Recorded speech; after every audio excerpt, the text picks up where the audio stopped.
So ही dictionary आली आहे. बघू चैतन्य, म्हणजे चैतन्य 96चा आहे आणि मी 99ची आहे. तर बघू आता चैतन्य किती ओळखतो.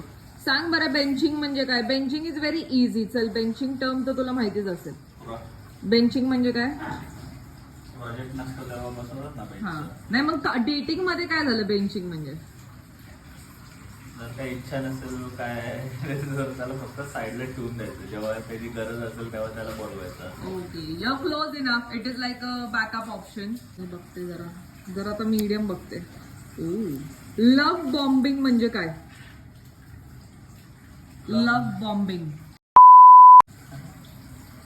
मंकी बॅरिंग. जे मी तुला आता करतोय. आयु मंकी बॅरिंग. म्हणजे असं खांद्यावर घेऊन फिरतो ना इकडे तिकडे. बाबू चल हे करू, बाबू चल ते करू, बाबू हे नको. नो चैतन्य. तुला आता आळस आलाय. चल तुला फ्लॅग्स तर माहितीच आहे. रेड फ्लॅग मी आहे, ग्रीन फ्लॅग तू आहे, हे तर माहितीच आहे आपल्याला. बरोबर. मला सांग बेज फ्लॅग काय असतो. बेज फ्लॅग मधले लोक. मधले लोक म्हणजे काय. मधले लोक म्हणजे काय. आता काय दोघं इक्वल आहेत. नाही. मग You lost. You lose. I win. You lose.